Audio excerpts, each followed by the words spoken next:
Bonjour, c'est marqué dans la paracha Vaïssa Avraham et Einav, Vayar Vine Aïl Achar Neechas Basevach.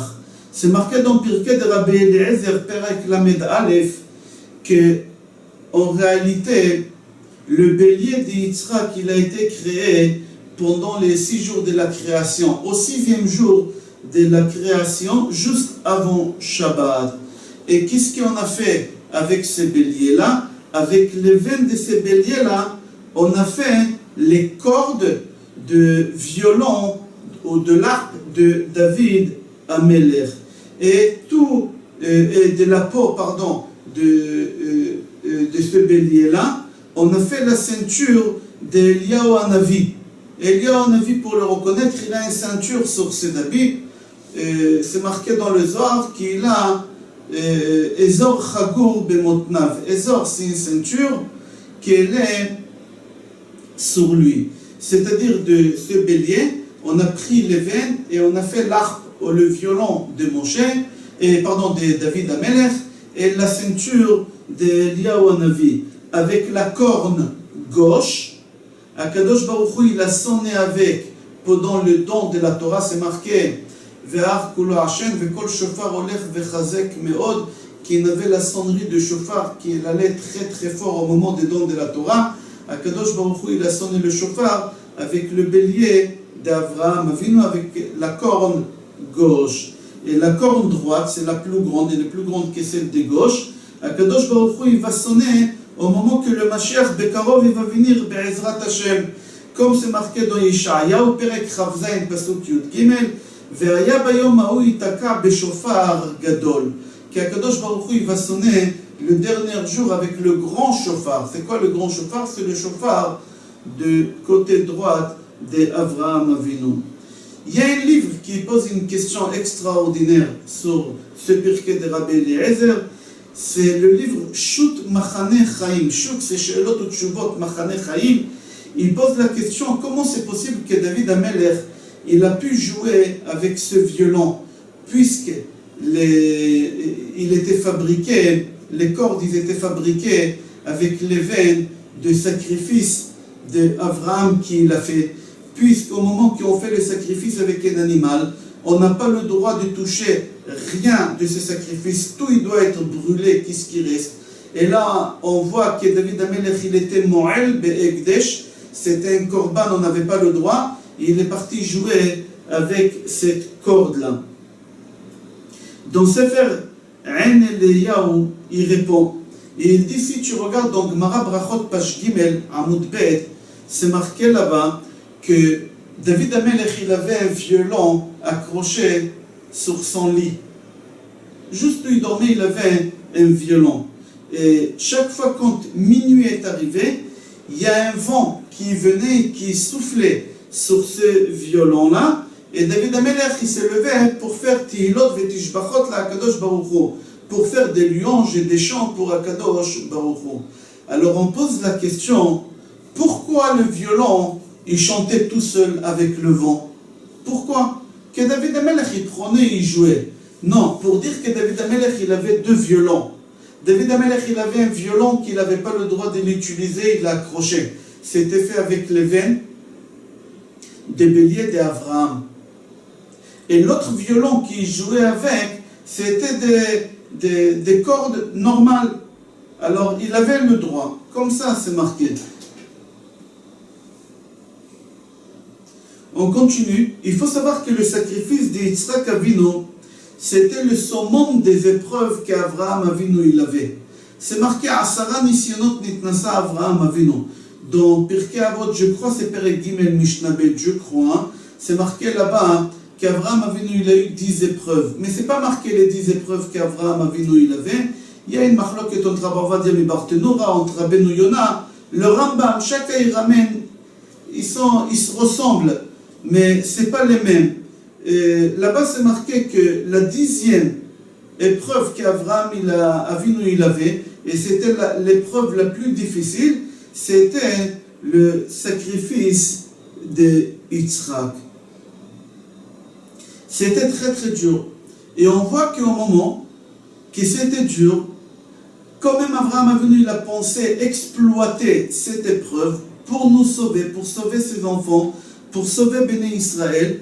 Au moment qu'on est sorti en exil, cette longue exil-là, après la destruction du deuxième temple, le premier temple c'était un exil de 70 ans, et le deuxième exil, il n'y a pas de date, ça fait 2000 ans qu'on est en exil. Abraham Avinu, il est parti chez Akadosh Baruch Hu, il a dit à Akadosh Baruch Hu, pourquoi tu as fait exiler mes enfants? Akadosh Baruch Hu, il lui a dit, ils ont péché, ils n'ont pas respecté la Torah. Alors Abraham Avinu, il a rappelé à Akadosh Baruch Hu le sacrifice d'Yitzhak. Abraham Avinu, il a cru que ça va jouer parce que c'était l'épreuve la plus difficile de toutes les épreuves qu'il a eues pendant toute sa vie. Il a cru que ça va marcher, mais ça n'a pas marché, ça n'a pas fonctionné. Akadosh Baruch Hu, il n'a rien voulu savoir. Il a dit parce qu'ils n'ont pas étudié la Torah, ils n'ont pas respecté la Torah, c'est pour ça que je les ai envoyés en exil. Dans Midrash Echa Rabbah, chapitre Chavdalet, c'est marqué là-bas, au moment qu'Avraham Avinu, il est venu devant Akadosh Baruch Hu, et il a demandé à Akadosh Baruch Hu, pourquoi tu as fait exiler mes enfants? Pourquoi tu les as ramenés parmi les nations qui sont en train de les tuer et de les brûler? Akadosh Baruch Hu, il lui a dit, parce qu'ils n'ont pas respecté la Torah. Et j'ai des témoins qui n'ont pas respecté la Torah. Et là, Akadosh Baruch Hu, il ramène la Torah qu'elle témoigne. Et au moment que la Torah, elle va venir témoigner, Avraham Avinu dit à la Torah, ma fille, toi tu viens témoigner contre mes enfants qui n'ont pas respecté la Torah. Est-ce que tu n'as pas honte de faire une chose pareille? Est-ce que tu as oublié, au moment qu'Akadosh Baruch Hu, il a voulu te faire descendre dans le monde, aucune nation elle t'a accepté? Il n'y a que mes enfants qui t'ont accepté. C'est ça la reconnaissance que tu as. Au moment que la Torah elle a entendu ça, elle s'est mise de côté et elle n'a rien dit. Akadosh Baruch Hu après, il a appelé les 22 lettres hébraïques, Aleph, Bet jusqu'à Taf, qui témoignent. Akadosh Baruch Hu, il a dit à Abraham Avinu, chaque lettre elle va témoigner que tes enfants ils n'ont pas étudié la Torah. La première lettre elle a commencé à témoigner, Abraham Avinu il a arrêté et il lui a dit, Aleph, toi tu es la première lettre de toutes les lettres. Toi, tu viens témoigner contre mes enfants les jours qu'ils ont besoin d'aide. N'oublie pas, au moment qu'Akadosh Baruch Hu, il a descendu sur le mont Sinaï et il a commencé à lire les 10 commandements, aucune nation n'a pas voulu t'écouter. Aucune nation elle t'a accepté. À part mes enfants, ils t'ont accepté. Et la lettre Aleph, elle s'est mise de côté. Il y a la lettre Bet qui est venue témoigner. Abraham Avinu, il lui a dit, tu n'as pas honte de venir témoigner contre mes enfants? Mes enfants, tout le temps, dès qu'il y a des cours de Torah, dans Chamisha Chumshe Torah, c'est les premiers à être présents pour étudier la Torah. Et toi, tu es la première lettre des 5 livres. Bereshit, Bara, Elohim, tu es la première lettre. Tu n'as pas honte. C'est ça la reconnaissance que tu as, mes enfants. Tout de suite, elle s'est mise de côté. La lettre Gimel, elle est venue témoigner. Et Abraham Avinu lui a dit la même chose, tu n'as pas honte de venir témoigner? Est-ce qu'il y a une nation dans le monde qu'elle respecte la mitzvah, que toi tu commences à parler de cette mitzvah dans la Torah? Gidilim ta'aselach. Gidilim, c'est les fils qu'on doit mettre dans les tzitzit. C'est Gimel, c'est toi. Il n'y a que les bénis Israël qui font les tzitzit. La lettre Gimel, elle s'est mise de côté. Et comme ça, toutes les lettres, ils se sont mis de côté. Abraham, il a répondu à toutes les lettres et personne n'a témoigné.